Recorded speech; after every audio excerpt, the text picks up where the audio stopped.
Good evening and welcome to Fame Unfiltered, and I am your host, Dianza Dlamini. Right now, I don't know what you're going through. I don't know what your hustle is. I don't know what you wake up for every morning. But one thing I know is everyone has a dream to achieve. Everyone has their own hurdles that they're going through. Well, today on our show, we have Samu Magagula. She will be sharing her own experiences of her own hustle, what she has been through and what she has learned to overcome. Because as a person that is a public figure, she also has her own challenges. And today we'll get to learn more about those challenges and how it can help you as a viewer who's also trying to wake up every morning and making something of their life. So please, right now we're about to go on an ad break, and please do not go anywhere because you have to hear what Samu has to say. We will be right back. This is Fame Unfiltered, and I am your host, Dianza Dlamini. We will be right back.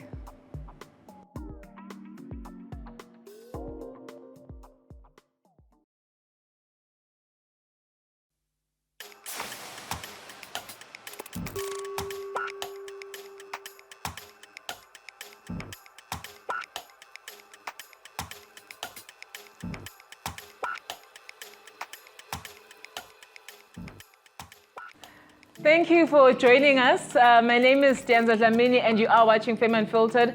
Before we went for the ad break, I did mention that today I have a very special guest. She is one humble, kind woman. Of course, she has her moments where she's kind of a bit energetic, depending on the crowd that she's with. Her name is Samu Magagula. Samu, it's quite a pleasure to have you here today. Are you good?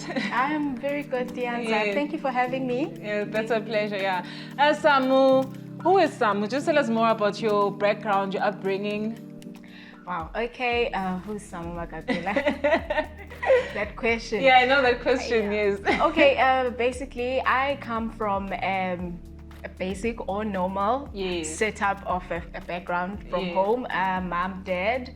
Mom is a parastatal employee, and dad is a full-time pastor, you know.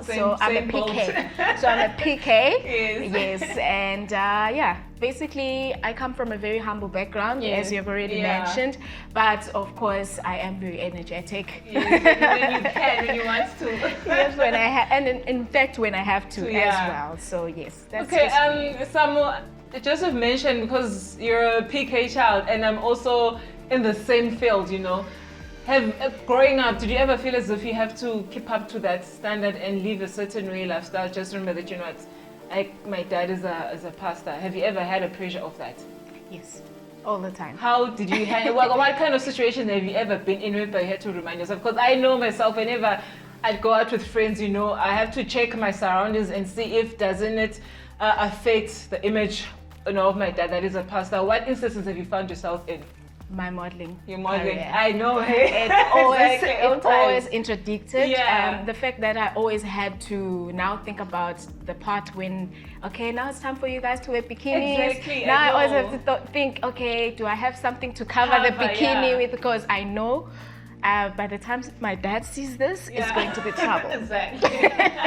It's going to be trouble. So your dad, I'm sure he was skeptical on those grounds whenever you had to. Very. Initially, he very much was, but I think with time he got used to the idea and the fact that he understood that what he had instilled in me will carry me through. Carry you through. Yes. Okay. What kind of a person is your mom? Are you more or less? Do you have like a personality trait of your dad or your mom? My mom. Yeah. I'm my mom. Yeah, I'm my mom through and through. She is very humorous. Like we love to laugh. She's my best friend. Yes, I put it like that. She's my best friend. We laugh, we cry together, we pray together. So she is such a solid woman. Yeah. She is such a, she's my rock. I think that's actually quite a blessing, because in nowadays you find as young people, we're not able to interact, you know, with our parents. You cannot even speak up. You can't even open up about what's going on in life. So I think for you, you must be very blessed to have such a relationship, because you know whom to turn to. Family is everything. Yes. Family is everything. I think that is amazing. Yes. Okay, Sam, I know that since you being in the limelight, everybody has known you as Miss Swaziland.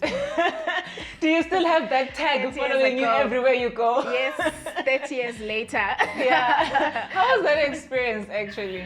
That experience wasn't half as much as I expected. Yeah, because I won't lie, also myself, because being in that position as Miss Swaziland finalist, I think too, it wasn't what we'd actually expect, you know, because there were instances where you find yourself, what's going on now? What's going on? Because I remember at some point we were, because the crew that was organizing, I think there was some males at the point, and we're actually the changing room. And you see them going in and out. You're like, oh my gosh, is this what's going on? It's normal. So how was it for you, that experience? Okay, the changing room experience? Yeah, exactly. Oh, you also went through the same thing? Yes, the changing room experience. No, the whole Miss Swaziland experience, how can I put it? Like I said, it wasn't as half as I expected it, you know.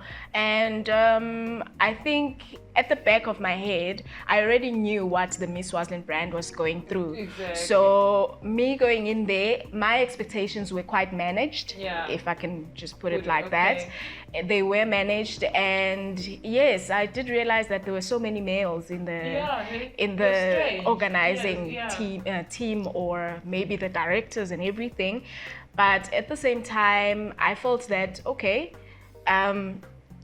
this is a new space. It's not something I already knew what was going on, you know, in there. But I already just felt, okay, now I just need to pull myself together and be Miss Swaziland. Exactly. Because I've been crowned Miss Swaziland. And besides, I think at some point when as a person you grow up, you're like, you know what, I've got no regrets, because it's part of your path, your journey, everything that you go through, it will lead up to the person that you are today. Yeah, so throughout your reign, did you try to enforce some projects? Because, you know, with the lack of support, sometimes you have to find yourself standing on your own. Actually, you know what, I joined Miss Swaziland, I had a vision, I need to carry this through. Yeah, I mean, us joining Miss Swaziland at the time was actually very much influenced by watching other pageants from other countries, you know, especially South Africa. I used to follow South African pageants a lot, and I always felt like, you know what, I have that pressure to actually bring the pageant to that level as well. So I did a couple of projects, you know, some of them, I did the high tea for the first time, you know, it was a beautiful event. The ladies in Swaziland were so supportive, and then we did the stiletto run, you know, we had fun, you know, I had a lot of fun, you know, in my own way as Miss Swaziland. And then, you know, as time went on, I was hoping for the Miss World pageant, you know, and that is how it ended. So it ended there. Okay, I just want to find out from you right now, what are you busy with right now? Are you a businesswoman, or what current projects are you busy now? Or let's just talk about your past projects, because I know we've seen you in South Africa. So what projects were you busy with there? Okay, when I finished my my studies in South Africa, I had the privilege of being hired by the same organization that I interned with. So I was working for this organization. It was a social enterprise, and we were doing different projects working with the youth in hospitality and tourism. And then this was a program that was it was a loan program where we were taking young interns even from rural South Africa, nationally, in fact, all over Africa, basically. So I had the privilege of working with young people from all over Africa, and that was a humbling experience for me. And then another project that we worked on was the employability project, whereby we were doing workshops nationally in South Africa, and we were teaching young people how to be employable. Yeah, exactly. How ironic. I know. But you know what? Well, in fact, most careers start with being employed. So we were teaching young people who are unemployed in the townships of South Africa on how to actually present yourself, personal brand intelligence, how interview simulations, how do you even have an interview, and that was also a learning curve for me. So basically that's what I did while I was in South Africa. And then that also helped me start with my own projects that I've, been holding back on and saying, you know what, I don't know how I'm going to start and how I'm going to do this. So I then eventually started, had my company registered, which is Palsam Lifestyle Consultancy. I'm the CEO. Amazing. Amazing. I am one of the co-founders. Yes. So that gave me the confidence. I mean, the experience I had in South Africa gave me the confidence to say, you know what, just start. So with that company, I have been able to host the Sisterhood and Brotherhood seminars, which for me were a great challenge, I can imagine, if I must say, but a great learning curve at the same time. So I'm hoping these will be annual. In fact, I'm not hoping, these will be annual. I'm confessing this now. Yes, amen. So these will be annual events where we'll see young people. Sisterhood and Brotherhood is basically for young people between the ages of 16 and 21. So what we do there, this is a platform to just bring young people closer to the people they look up to, have meaningful conversation, have meaningful peer relationships. Because if you've got a person who can actually say, look, I'm going to buy a ticket and go to a seminar, then you are sitting around the same table.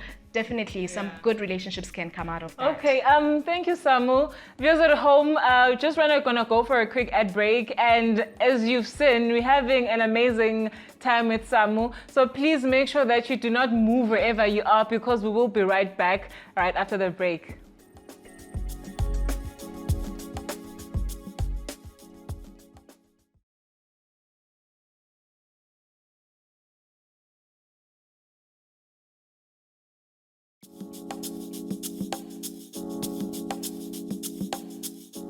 Thank you for joining us again. You are watching Fame Unfiltered if you have just tuned in. Our guest for today, it is Samu Magagula. Samu, we've been just talking about your recent project, Sisterhood. And you did mention that it's not just Sisterhood, also you involved, like, what inspired that project? Wow. I think what inspired that was the fact that I have always, got to the point where I defined myself as someone who has the advantage of being able to create platforms for young people, yes, to be inspired and motivated. So I did Sisterhood and I did Brotherhood first, but the initial idea was Sisterhood. I don't want to lie, because I felt that, okay, sisters are being taken care of. There's so many things. There's so many motivational. Brothers are being we are neglecting the brothers. So then I said, look, I spoke to a few friends and I said, guys, what do you think of a brotherhood? And they said, look, we are in. In fact, I think with that project, that was the most supported one, and the boys showed up. There was a lot. I think we had catered for about 50 boys, but we ended up with a room full of 70 boys. Wow, that's amazing. And all the speakers came through. It was just well supported. So I feel that this is a platform that needs to grow. This is a platform that we need to nurture, especially even calling out on the brothers in the country to actually say, let's just push for the brothers. Let's create this platform for the brothers and make it work for the brothers. Because I also will run out, I'm a lady, of the ideas on how to engage the young man, and get them motivated. Okay, one thing I've realized is for you as a person who's in the limelight, whatever projects that you're doing, we read about it, we read about it. It's not something that you can do behind closed doors. We know that Samu now is doing this. Because right now we're seeing you in South Africa. You know how society is. When a project ends, they think that, what's going on in her life, How do you handle that pressure? Because right now, most people are asking themselves, why is Samu back in Swaziland? Because it's home. Exactly. So how do you handle that pressure that, what, guys, my projects, everybody knows about it, but I need to keep in my lane and not be pressured by society? Yes. that last thing you said. Yeah. I need to keep in my lane and not be pressured by society. Swaziland is home. Whenever I'm done with whatever I'm doing, wherever I am, I will always come back home, regroup, plan for my next move. Yeah. So I don't get any pressure. I've never allowed myself to be under any pressure. Exactly. So have you ever been in a position whereby you'd have a dream regarding your life and you actually activating it at some point? You're like, you know what, I don't know what I'm doing. Should I give up? I do not see a way forward. Have you ever been in that situation, and what instance was that? I think it happens. It's been happening lately because I think my greatest desire right now is to study and study more, you know. And so you know how the situation is like with the matters of scholarships and all that and that. So I think that has been my greatest challenge. I want to continue studying and I want my studies to be funded or scholarships and all that. But we don't always look at the negative. You just look at it and you say, you know what, God has a greater plan. Maybe I'm not supposed to study now. Maybe I'll study later. Maybe I'll never study. So then I don't wait for that time when I get to study. I continue with my life. Doing what you're doing now. Exactly. I remember in the papers they showed that you've just joined a certain company. Please tell us more about that. What do you want to know? What's your task what would you like to know? What is your role there? I've recently joined True Sounds Events Management. I am their PRO and their events coordinator. Yes, because I do have a qualification in public relations. So then I'm getting an opportunity to now work with this lovely events company. No, that's actually very amazing. You know what? I know you've got young people that actually look up to you. I do. Yes, you do. I'm one of them. Well, I'm not young. I'm Talang now. I think. So how do you, what advice do you have for them? Because everybody has a dream, you understand? And especially if your dream will end up people reading about you, end up being in the papers. Because I know most of us, we do not prepare ourselves. Which, you know, it's okay, I've got this dream and everybody will know my next move. Next thing, I cannot fulfill this. Next thing, I'm going into depression, I'm going to anxiety attacks. What advice do you have for such a young person that is going through that right now? No one has it figured out. Nobody has it figured out, guys, this life thing. We just wake up every day and we try our best, and maybe sometimes we don't even try our best because we haven't got it figured out. So that's the advice I can give. And get ready to be rejected. Get ready to be, to be depressed maybe. But depressed is such a big word for young people. I don't know why we like to embrace depression. It's just taking a little stress, and then try and get yourself out of that. So no one has figured that out, but learn to love yourself with every experience that you go through. Learn to actually see and learn more about even yourself. Love yourself more, as you go through the process. And once you continue to love yourself, once you master the art of loving yourself daily, waking up, throwing that shea, put on your lashes and, just learn to love yourself daily. Because I realized that, it's the way you love yourself, it will reflect on your environment and the kind of people that you attract. And if you're very insecure about yourself, you doubt yourself, you're always going to be surrounded by people that will feed on that doubt. So how important is it to you? How do you choose your friends and your environment and the people that you hang around with? Woo! Being a pastor's kid, I've been told to welcome everybody. Love your enemies even more. Yes. So being a pastor's kid, I think that was a weakness for me for the longest time, because I used to welcome everybody into my. I never used to protect my energy, especially if it's a friend. She's my friend, and my mom would be like, "This friend of yours," And with time, I've learned that, as you said, there's people that feed from that kind of side of you, that they can see that, you know what, this person hasn't figured out, you know. So then they feed from that. So it's very important to stay away from people that drain you.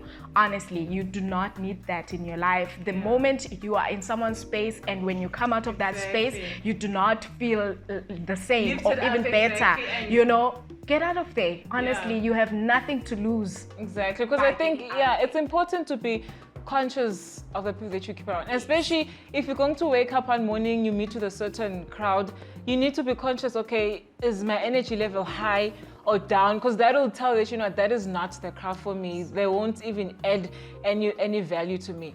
Viewers at home, we're still in the studio with Samu Magagula and actually having a very interesting conversation.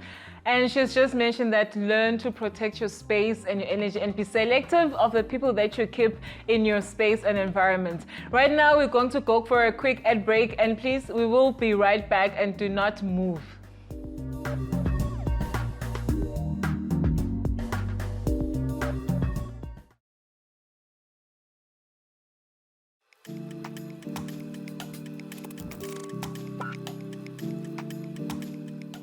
Welcome back, viewers.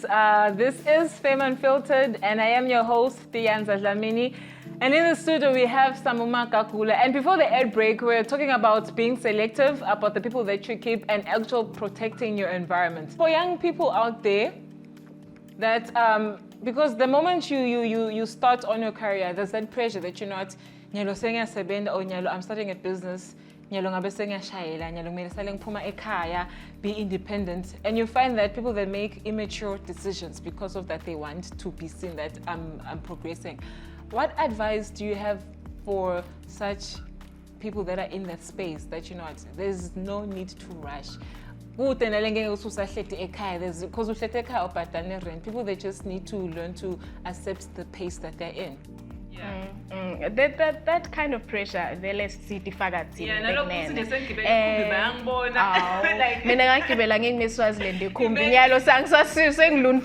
so I don't have a problem with that. But you know, it's true. The pressure is there in society, you know, to say hi phela sisi so qalile kusebenta saluphume ekhaya and start your own life and all that. But I mean, I have never felt that pressure because of the support my parents and the way my parents understand me for who I am. So the advice I can give to any young person that's out there that's starting off in their career, you know what, just take your time. Take your time, relax. Even if ngabe sova 15,000 imnengi. Yes. You know what? Help at home. Exactly. Qala nje usitasithi ekhaya babona ukuthi umphana so right, and save for whatever next step you want to. Don't go into debts. Yes, because the unfortunate thing is you get that 15,000, now you are thinking, oh, okay, now I can buy a car and I can rent a house. And then next thing, these bills are piling up, your lifestyle is going, you know, you can't maintain it. So take your time, you know, find out how your parents can even help you start off your life, because nothing will make them happier than to see you succeed. Exactly, that's true. At the end of the day. Yeah. I think you also mentioned some of your projects. You said you wanted sisterhood to continue. What should we be on the lookout for from Samu? What's coming? What's up next?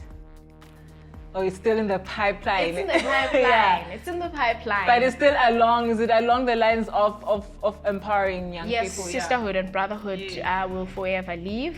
They are my babies, and I feel like this is a platform that will help a whole lot of young people, you know, get in touch and bring them closer to the people they look up to. Okay. For people that want to get hold of you, that want to follow you and be inspired by what you're doing, where can they get hold of you? Your social handles? My social media pages. Yeah. Okay, Instagram, it's Samu Magagula. Yes.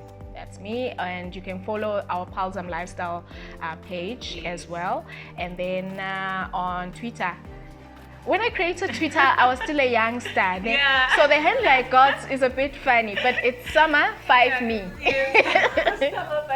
Yes. So it's SAMA number 5 ME. All So right. Samu 5 me. Okay. Yes. And then Facebook, it's also Samu Magagula. Or Samu Magagula. Yes. Or Samu Magagula Miss was in 2013. It's still there, tag. You'll still find me. Okay, Samu, thank you so much for joining us. It was actually quite a pleasure and interesting conversation to have with you. Thank you, guys.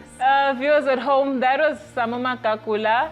And please remember, guys, just keep in your own lane. There is no need to rush. Whatever it is that you're working on, whatever project, career goals that you have, do not allow society to tell you what to do and not to do. Just look at yourself, the tasks that you can do and the sources that you have, and keep it like that.